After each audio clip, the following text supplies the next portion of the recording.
Hello les premières. Alors, comme je vous l'avais dit la semaine dernière, tout au moins au STAV1 que j'ai eu vendredi, j'allais vous envoyer la fin de l'étude là sur l'art et notamment sur l'impressionnisme, qui, je vous rappelle, permet d'illustrer un petit peu sur son côté un peu artistique le chapitre qu'on a vu en histoire sur voilà, le 19e siècle, le début du 20e siècle et les changements dans la société. Donc je reprends brièvement, alors je sais que j'étais pas tout à fait au même niveau avec les STAV2, donc les STAV1 je vais me répéter un peu, mais comme vous n'avez pas été forcément super attentif vendredi, c'est pas forcément inutile de le réentendre. Je vous rappelle que dans l'art jusqu'à présent, à ce moment-là, au 19e siècle, c'est ce qu'on appelle l'art académique. L'art académique, l'objectif étant voilà, de peindre de manière sur des règles très définies. Il faut respecter ces règles sur les sujets, donc qu'ils soient historiques, qui font référence aussi à la mythologie ou éventuellement des portraits, mais qui montrent aussi un savoir-faire. Aucune trace de peinture, de trait de pinceau.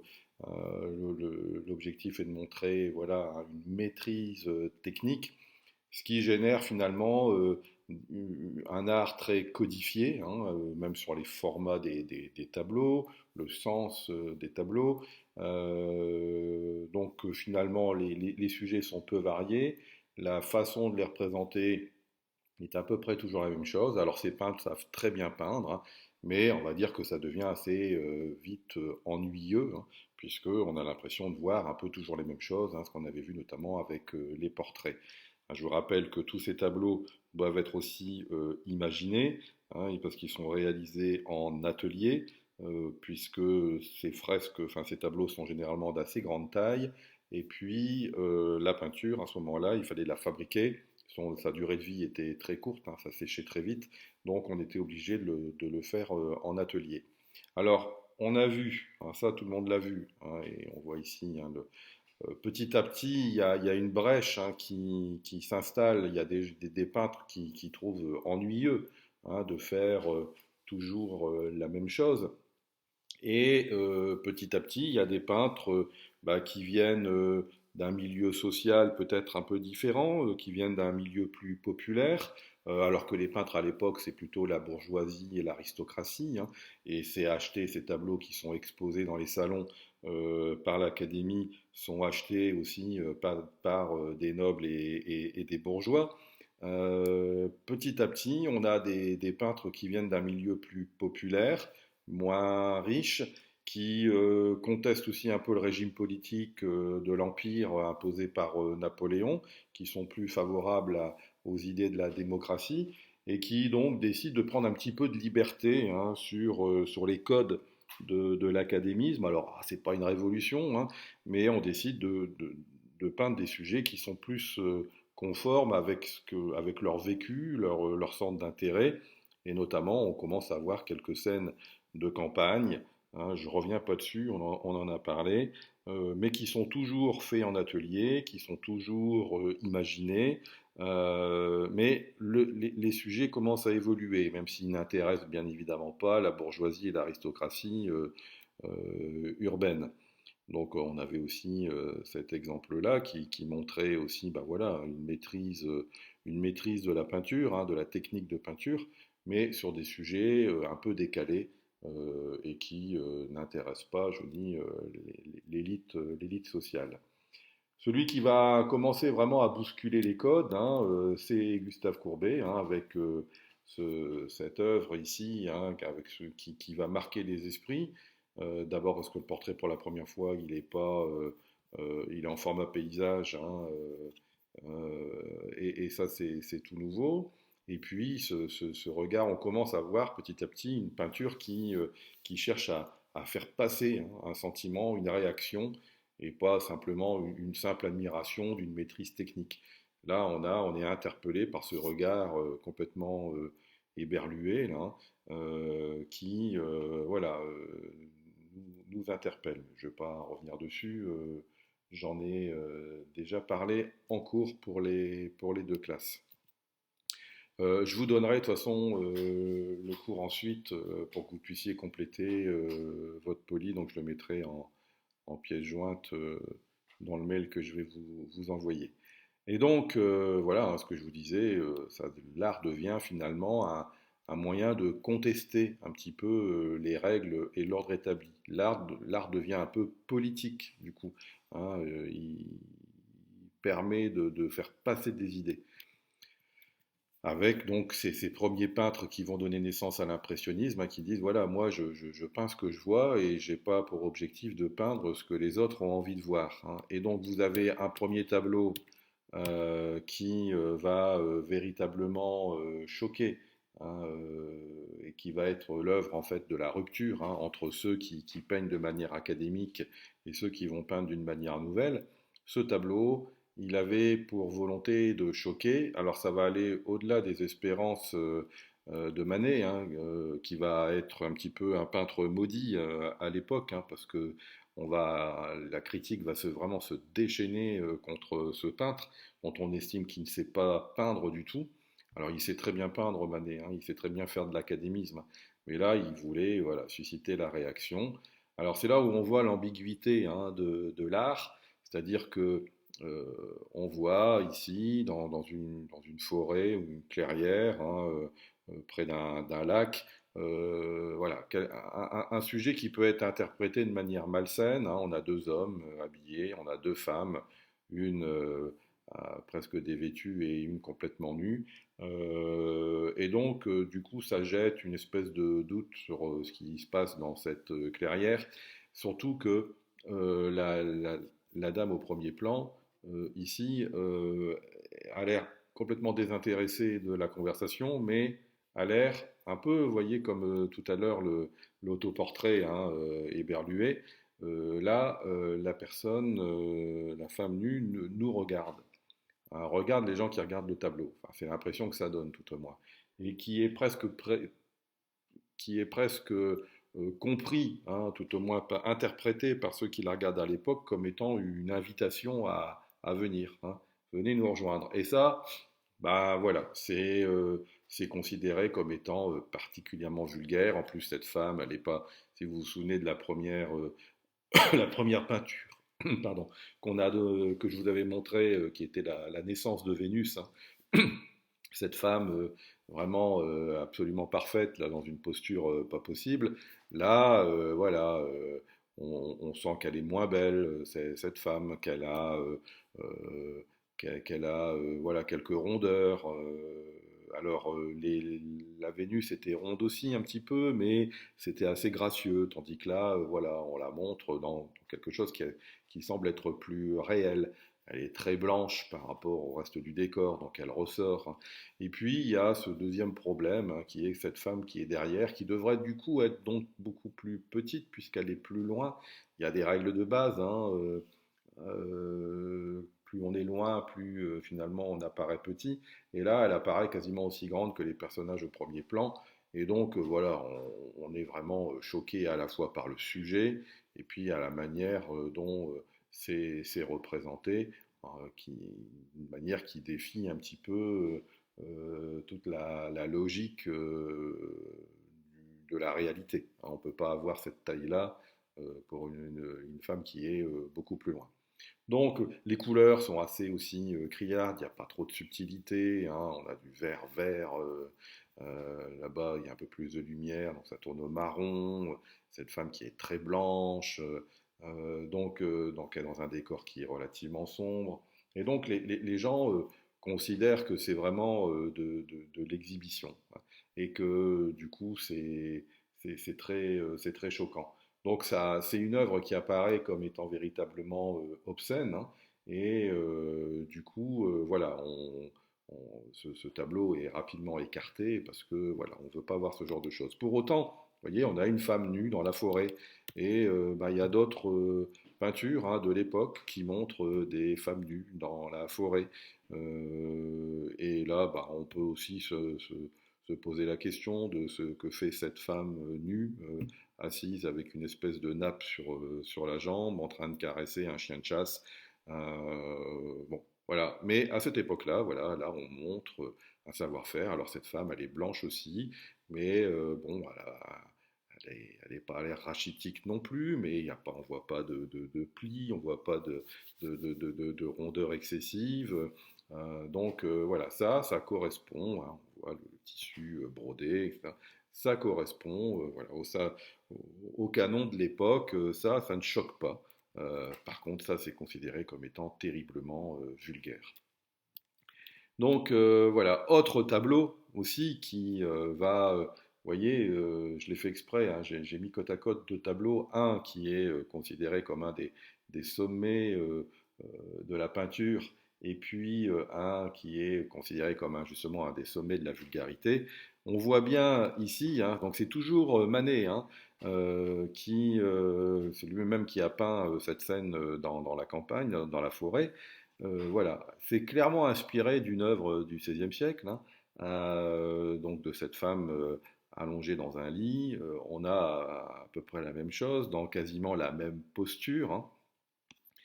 De- et une scène ici qui voilà montre un savoir-faire. Vous voyez le drap en velours ici avec les plis, les jeux d'ombre. La même chose pour le drap. Alors voilà, on est extasié hein, devant cette beauté, devant cette maîtrise technique. Mais en même temps, quand on y pense, le sujet, ça montre quoi? Un enfant qui est en train de fouiller dans un coffre, qui doit sûrement chercher un jouet, une servante qui est là pour s'occuper de l'enfant, et puis peut-être la mère, hein, ici, qui est dans la pièce à côté, nue, dans son lit, avec un petit chien au bout du lit. Bon. Le sujet, on a du mal à en trouver le sens. Bon. Là, on voit clairement qu'il y a une réponse hein, à cette source d'inspiration, avec encore une fois cette femme dans à peu près la même position. Mais au lieu qu'il y ait un petit chien, il y a un petit chat noir hein, qui porte malheur. Hein. Et puis, au lieu d'avoir la servante qui s'occupe d'un enfant, vous avez donc une autre servante ici, mais qui est noire. Alors forcément, là, du coup, c'est pareil. Hein, il y a des gens qui discutent en disant, oh là là, en plus, on a mis une noire dans le tableau. On n'a pas attendu des siècles et des siècles hein, pour être un peu raciste en France. Et on a, voilà, ici, on a voilà, une espèce de léger sourire peut-être. Mais là, on a quelque chose de froid, assez clinique. Les couleurs, pareil, vous voyez. Bon, le velours, il est quand même beaucoup moins précis. Il y a beaucoup moins de décors dans les tapisseries. Là, on a quelque chose de très marron, il y a quelque chose de très rouge ici, quelque chose de très vert. Donc les peintures les couleurs sont crues, hein, sont brutes. Et puis on a l'impression, et c'est une réalité, hein, que cette femme, les contours ont été dessinés hein, un petit peu comme s'il y avait une ligne noire qui faisait le contour du corps, ce qui est absolument interdit à l'époque. Hein, il fallait absolument pas, je vous dis, de traces de pinceau, etc. Et ce tableau s'appelle l'Olympia, et l'Olympia, en fait le Manet a voulu montrer ici ce que c'est la réalité. C'était peut-être ça ici aussi, hein, mais il y avait un voile de doute qui permettait peut-être d'imaginer d'autres choses. Et là, c'est une prostituée qui s'appelle Olympia. Et à l'époque, bah, la plupart des prostituées avaient comme surnom Olympia. Hein, c'était un peu un nom de code. Vous avez une servante noire hein, qui lui apporte un bouquet de fleurs, donc probablement un, un client, probablement un habitué, ou presque un peu amoureux, ou qui peut-être fixe un rendez-vous, parce que souvent c'était dans le, la société jet set parisienne qui finalement, voilà, hein, allait voir des prostituées quand même, hein, dans cette société bien pensante. Envoyer voilà, un bouquet avec probablement un petit mot en disant voilà, je passerai ce soir à 20 heures. Voilà. Et donc on a cette prostituée qui voilà, regarde, qui a un regard froid, un peu clinique, hein, qui bah, attend manifestement pour faire le job. Hein, et donc c'est aussi considéré comme étant véritablement vulgaire, hein, représenter une scène voilà, où une prostituée attend le client, attend son amant. C'est vraiment de la provocation dans un décor un peu sordide. des couleurs froides, un regard, je dis, qui ne laisse rien paraître. C'est quelque chose de très dur, hein, quelque chose de très choquant à l'époque. Hein, où cette femme, c'est pareil, elle tient le regard. Hein, donc on sent qu'elle n'a pas de plaisir à faire ça, mais elle n'a pas non plus de scrupule à le faire. Et donc ça met mal à l'aise des gens qui peut-être regardent ce tableau à l'époque et ont recours justement à ce genre de business. Ça les met forcément, bien sûr, face à leur réalité et ça les met très mal à l'aise. Donc voilà, hein, le déjeuner sur l'herbe et l'Olympia, voilà deux œuvres qui vont considérablement marquer les esprits et qui vont foutre le bazar, il n'y a pas d'autre mot, dans les normes de représentation artistique de l'époque et va créer une brèche hein, dans ce mouvement sans histoire où on peignait toujours les mêmes choses. Là, d'un seul coup, on a des peintres qui osent voilà, représenter d'autres sujets de manière beaucoup plus crue, mais voilà, veulent susciter des réactions.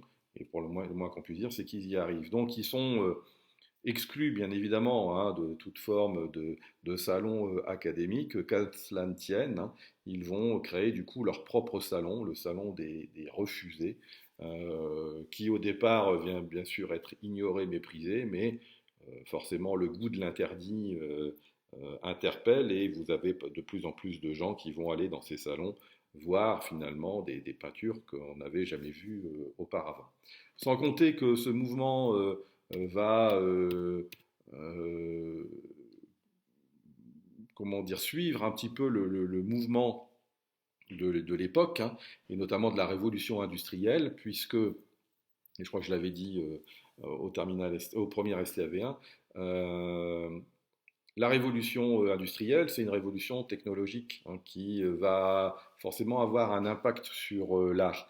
D'un côté, vous avez, je l'avais dit, je crois, ben, on commence à faire de la gouache, hein, donc une pâte de peinture qu'on peut mettre dans des tubes et qu'on peut donc emmener. Donc les peintres vont sortir de leurs ateliers, vont pouvoir prendre une petite mallette en mettant leur tube de gouache qu'ils auront préparé à l'avance et puis ils vont prendre des toiles plus petites qu'ils vont mettre sous leurs bras et ils vont sortir, ils vont aller dehors et ils vont dessiner ce qu'ils voient dehors et non plus ce qu'ils imaginent dans leur tête.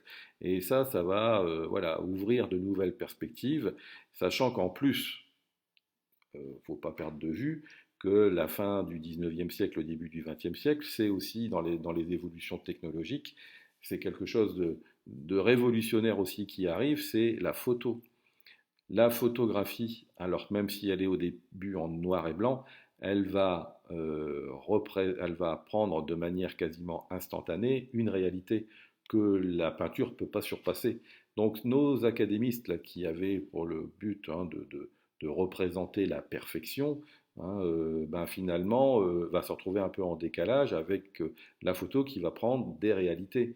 Et donc du coup, bah, ces nouveaux peintres, là, les futurs impressionnistes, se disent que ça ne sert plus à rien non plus de peindre la vraie réalité, puisque la photo va le faire mieux qu'eux. Donc l'objectif, ça va être de peindre autre chose que la réalité. Et ça va être de peindre finalement quelque chose qui va susciter des sentiments, des réactions, ce qu'on a commencé déjà à voir hein, avec l'autoportrait de ce garçon-là qui a l'air complètement dans une crise de folie. Là. Et puis, ce qu'on a commencé à voir là, avec le déjeuner sur l'herbe et sur l'Olympia, qui voilà, représentent pas la réalité, on l'a vu, hein, il y a un problème d'équilibre de forme dans le déjeuner sur l'herbe et il y a un problème aussi voilà, de représentation sur l'Olympia, mais ça suscite des réactions et c'est peut-être bien ça ce qu'ils veulent. Et du coup, on en arrive à ce tableau qui va donner naissance à ce mouvement impressionnisme, parce qu'il va s'appeler Impression Soleil Levant. Et vous avez ici donc cette première œuvre hein, qui, voilà, donc c'est pas Manet cette fois-ci, c'est Monet, hein, c'est Claude Monet, qui peint dans la deuxième partie là, du 19e siècle, hein, dans les années 1870. Il pose sa toile dans le port du Havre et il en fait une interprétation au petit matin. donc impression, soleil, levant. Et donc voilà, on commence bien à voir ces traits de peinture, alors qui sont complètement à l'opposé de ce que voulait l'académisme. Et quand on regarde ce tableau de très très près, on voit surtout ces traits de peinture, et on a du mal à distinguer ce qui est dessiné. Pour autant, voilà, quand on regarde de manière plus éloignée, bah, sans rien voir de précis, on comprend la scène. On voit des bateaux à voile, on voit les mâts ici, on voit derrière des usines, on voit des cheminées avec de la fumée qui se mélange au ciel qui est un peu brumeux. On imagine qu'il y a du brouillard, souvent quand il y a du brouillard qu'on voit un soleil rouge comme ça le matin. Et puis on voit des grues ici, donc il laisse penser qu'on est dans un port voilà, industriel. Et puis on voit ces gens qui traversent là, le port en barque. Ça a l'air d'être relativement calme, normal, c'est le petit matin. On peut imaginer que ces gens là, partent au port pour aller travailler, ou c'est ceux qui ont travaillé la nuit qui reviennent et qui vont partir chez eux. Mais voilà, on a un port qui n'est pas encore en grande activité. Le jour se lève, on voit le reflet du soleil là dans l'eau. Voilà, on est dans la brume du petit matin, donc on a du mal à distinguer clairement les choses. Pour autant, la scène, voilà, on la devine. Et c'est bien ça l'impressionnisme. C'est on laisse les yeux découvrir les choses, on laisse le cerveau les interpréter, mais c'est pas quelque chose qui est donné comme dans l'académisme, quelque chose qui est posé et sur lequel voilà, on ne peut que constater et on ne peut rien interpréter. Donc voilà, impression soleil levant, voilà, c'est le mot qui va donner naissance à ce mouvement qui est donc l'impressionnisme. Et les mélanges de couleurs, en fait, le peintre utilise des couleurs brutes et c'est en accumulant des petites touches de peinture les unes sur les autres que ça donne un petit peu ce mélange. Et puis après, ben, c'est l'œil et le cerveau qui font le travail qui reste à faire. On va voir quelques exemples qui voilà, suivent cette logique. Vous voyez ici encore un Claude Monet qui vous représente ici une gare. Là, c'est pareil. On voit, on imagine un train qui va partir. Là, c'est le dernier wagon. Là, on voit un train qui manifestement arrive. C'est une locomotive. On voit des gens là qui attendent sur les quais. On voit le hall de gare. Alors, c'est Saint-Lazare, mais ça pourrait être la gare de l'île Flandre, par exemple. Vous voyez, c'est un peu le même principe. Et puis on voit, pareil, ce ciel qui se mélange avec la fumée des trains à vapeur. On devine là derrière un immeuble de type Haussmann. Voilà. Et donc on a le sentiment que voilà, il y a une activité, il y a beaucoup de fumée, probablement qu'il y a du bruit aussi. Pour autant, on ne voit rien de précis. Si ça avait été fait par les académiques, eh ben, on aurait tous les détails de la machine, avec des reflets sur l'acier, etc. C'est pas l'objectif. L'objectif, c'est voilà, vous imaginez la loco que vous voulez, mais il y a suffisamment d'éléments pour comprendre que c'est une locomotive et c'est suffisamment flou pour qu'on puisse imaginer le reste. Et il faut savoir que bah, ces peintres-là, donc il s'est mis au bout de la gare, il l'a peint, et en fait, c'est toute une série de tableaux, il en a fait une dizaine, je crois, où il s'est placé à différents endroits et à différents moments de la journée, et donc on a une variation sur le même thème, d'une certaine manière, avec des couleurs différentes, parce que c'est fait à différents moments de la journée, selon différents points de vue. Alors, autre exemple aussi, ici, Renoir, qui représente une une scène de bal populaire, peut-être que c'est le 14 juillet, d'ailleurs, c'est la fête nationale, et on a une fête populaire. Donc, c'est la classe moyenne qui sort pour une fête et qui danse dans manifestement une petite place ou un square. Donc, on voit des gens assis à des bars, sur des bancs, ou qui dansent. Donc il y a du mouvement. Et puis surtout, c'est ça qui est assez fantastique, c'est qu'il y a des arbres. Et donc ces arbres, plutôt que de les représenter de manière extraordinaire comme on peut l'avoir avec l'académisme, voilà, c'est relativement flou.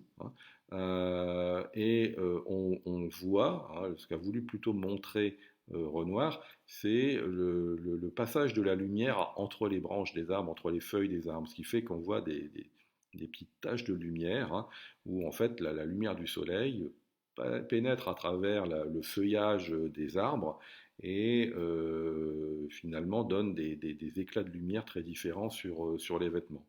On sent que c'est une scène joyeuse. Pour autant, il n'y a pas énormément d'expression sur les visages. Quand on regarde de plus près, alors là c'est parce que j'ai fait une erreur de manipulation, j'ai dépassé le cadre, alors l'image s'est retournée. Mais bon, quand on regarde, voyez, de très près, le visage il est à peine perceptible, hein. On est très très loin des visages dessinés par ceux qui sont dans du mouvement académique, hein. Là c'est pareil, on voit qu'il y a un sourire, on voit qu'il y a une complicité. Euh, c'est suffisant. Il n'y a pas besoin d'aller plus précisément dans les traits du visage. Et on voit bien, vous voyez, tous ces traits de peinture, c'est très marquant, hein, alors que dans l'académique, on voit rien du tout. Là, ce n'est que finalement une espèce de bouillie de peinture, hein, mais qui, hop, on le voit ici, hein, avec le recul, donne quelque chose de cohérent, où on voit effectivement la lumière qui passe et qui éclaire de manière différente le pantalon. Donc c'est très précis d'une certaine manière, mais c'est représenté de manière complètement différente que ceux qui font partie du mouvement académique. Autre exemple ici, hein, Claude Monet, encore une fois, qui voilà, a une maison de campagne et a filmé son jardin, a peint pardon, son jardin. Bon, alors voilà, on sent, c'est pas très précis, mais on sent que c'est luxuriant, hein. Il y a un sol pleureur, il y a plein d'arbres, il y a un pont en bois, il y a des nénuphars, voilà. Mais il se dégage une espèce de sérénité, de beauté, même si on ne voit rien de précis, de très précis, hein. Il y a un sentiment, voilà, on est dans la nature et on se sent bien, on s'imagine dans un fauteuil le long de la berge et on regarde ce paysage qui aspire finalement, inspire la détente, hein, et le repos. Donc voilà. Ici, c'est pareil, hein, vous voyez Claude Monet toujours qui représente voilà une scène qui voilà fait du bien en quelque sorte, hein. On voit une jeune fille, enfin une dame, tout moins quelqu'un du sexe féminin qui se balade dans un champ. On a l'impression qu'il y a du vent, hein. On sent que le ciel il a l'air un peu agité. On voit le foulard qui flotte au vent. Elle a une ombrelle. Donc le soleil a l'air de taper fort aussi. On voit que ici la végétation a l'air d'être assez sèche. On imagine peut-être qu'il y a des coquelicots. Et voilà, alors on s'imagine un dimanche après-midi aussi à la campagne. On voit rien de précis. Pour autant, regardez, quand on regarde un peu plus les détails, on voit rien du visage de la jeune fille.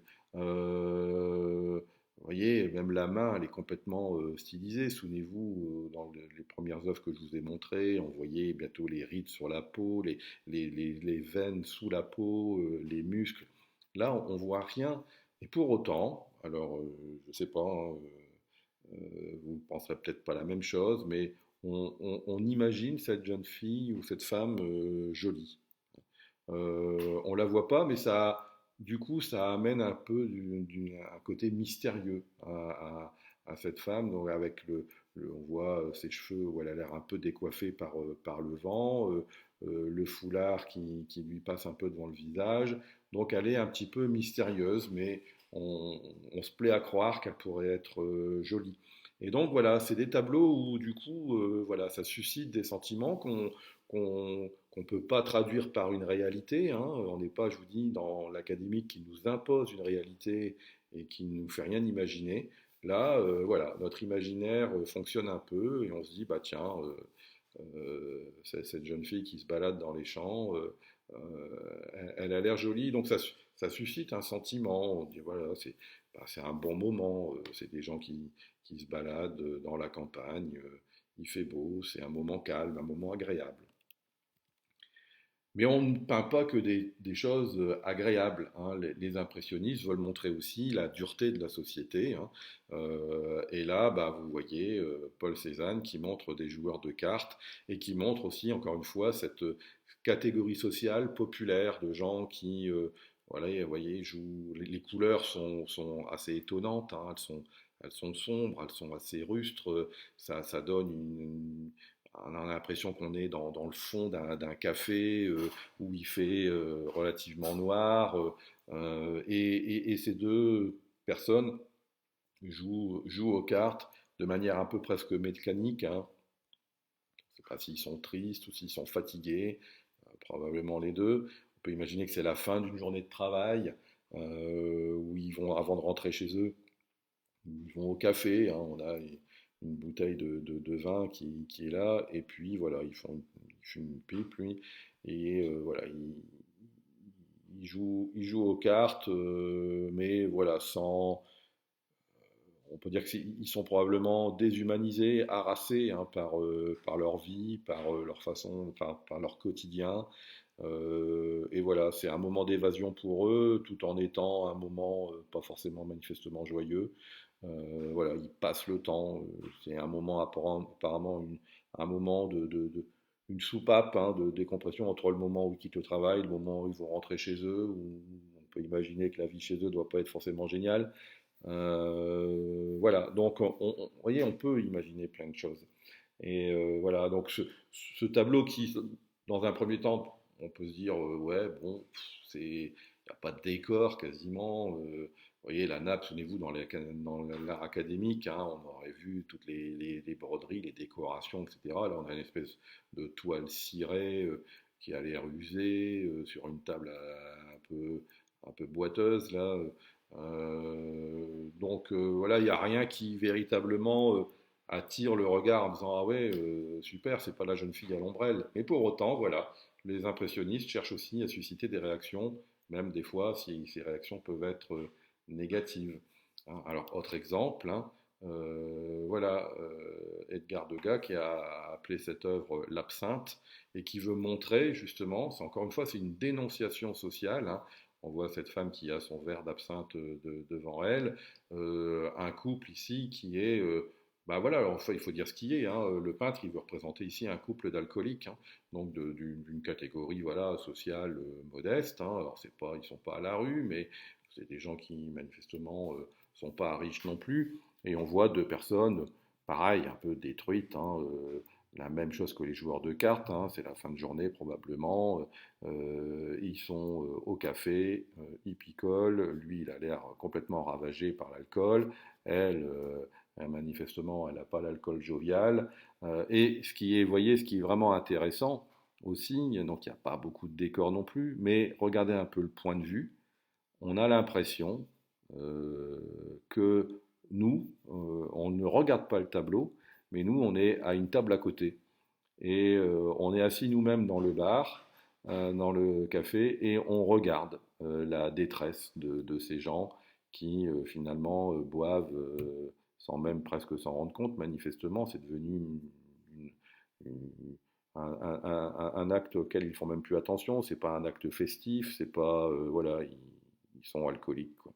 Donc voilà, donc il n'y a pas de tendresse, hein, pour ces gens-là. On veut montrer aussi ce que c'est que la société de l'époque. Il n'y a pas que de la bourgeoisie et de l'aristocratie, hein, qui s'extasient devant la naissance de Vénus.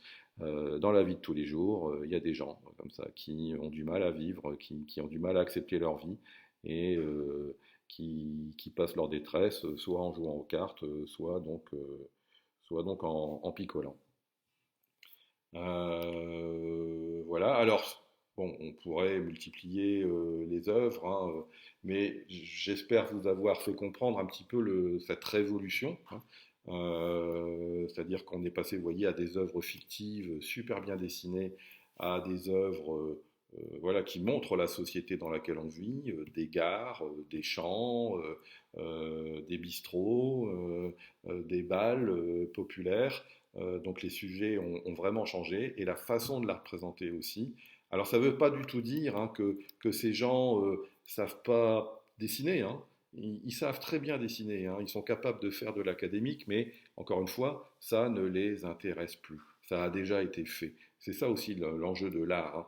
L'art est novateur, hein, l'art n'est intéressant pour certains que quand on fait quelque chose qui n'a jamais été fait auparavant. Si c'est pour refaire les mêmes choses, ça n'a pas d'intérêt. Si vous êtes un très bon artiste, mettons que vous allez faire de la sculpture et que vous allez sculpter des, des, des hommes et des femmes de manière très très précise, comme le faisaient les Grecs ou les Romains dans l'Antiquité, ben, on reconnaîtra votre savoir-faire, mais vous ne vendrez jamais ces sculptures-là, puisqu'elles ont déjà été faites il y a des siècles et des siècles. Et donc, vous n'apportez absolument rien de nouveau.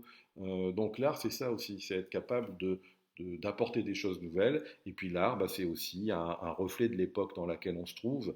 Et là, bah, vous avez l'impressionnisme, c'est une réaction, hein, en quelque sorte, une révolte, en quelque sorte, de ce courant académique qui ne racontait rien et qui était en phase avec la société, qui était voilà, très codifiée, très contrôlée. Et là, vous avez des gens qui décident de montrer autre chose, d'autres sujets et de le représenter autrement.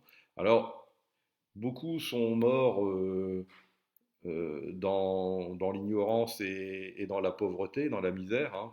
Peu ont pu vivre véritablement de leur art. Pour autant, regardez, si vous avez quelques économies, voilà des peintures dans lesquelles certains ont investi, et voilà un petit peu ce qu'ils ont en réserve, hein. Vous voyez ici les meules de Claude Monet. Alors encore une fois, on voit l'objectif, c'est pas de faire de la réalité. On a des couleurs qui sont très très vives et qui sont très marquées. Le jaune est très jaune, le rouge est très rouge. Il y a du bleu, il y a du vert. On a des couleurs primaires là, hein, vraiment. Et là, on se dit ça peut pas être ça la réalité, hein. Mais peu importe. Il a exagéré un peu cette réalité et donc voilà, bah, il a peint des meules de foin dans un champ. Bah voilà, ça vaut maintenant 110 millions de dollars. Et donc voilà, alors vous allez peut-être vous dire, bah ouais, mais ça je suis capable de le faire. Bah, probablement que non. Vous allez au mieux, vous allez le refaire. Et ça n'a aucun intérêt. Ces fameux joueurs de cartes, hein, bah, vous voyez, 274 millions de dollars, ça vaut maintenant. Ici, le portrait du docteur Paul Gachet de Vincent Van Gogh, hein, presque 150 millions de dollars. Donc là, c'est pareil, vous voyez, on n'est pas là pour représenter une réalité, hein, mais on comprend bien quand même que voilà, là, on est aussi, il pourrait jouer aux cartes, lui, hein, ou avoir un verre d'absinthe, bah, il en a peut-être, non, il en a pas, devant lui, hein, mais voilà, on sent quelqu'un de mélancolique, une personne qui est vieillissante, qui est fatiguée, hein, on voit, il est un peu, ou alors, voilà, sa vie a été difficile, même si c'est quand même un docteur, mais on sent, voilà, une lassitude. Et on voit l'intérêt n'est plus de créer des décors, hein, c'est véritablement de cibler sur voilà, l'esprit que le tableau dégage, hein, et on sent voilà, une mélancolie, une tristesse, une fatigue, et il n'y a pas besoin voilà, de la représenter de manière super précise pour le comprendre. Alors, un qui va quand même bien vivre de son vivant de ses œuvres, hein, tout au moins à la fin, pas au départ, hein, voilà, c'est un autoportrait aussi, ça. Il s'est peint lui-même, hein, le garçon à la pipe. Alors certains vont dire, ah ouais, mais il est super mal représenté, il est mal proportionné, on a l'impression qu'il a des jambes énormes ici, etc. Bah oui, mais voilà, à cette époque-là, on n'avait pas l'habitude de voir justement des tableaux qui commençaient à déformer un petit peu le. On va voir que l'impressionnisme, il est la base aussi de plein d'autres courants artistiques et notamment bah, l'art, j'ai perdu le terme, l'art abstrait, voilà, merci, qui ne représente plus la réalité. Donc là, petit à petit, on commence à se détacher de la réalité. Vous voyez, le tableau de Renoir, hein, il vaut presque 80 millions de dollars maintenant.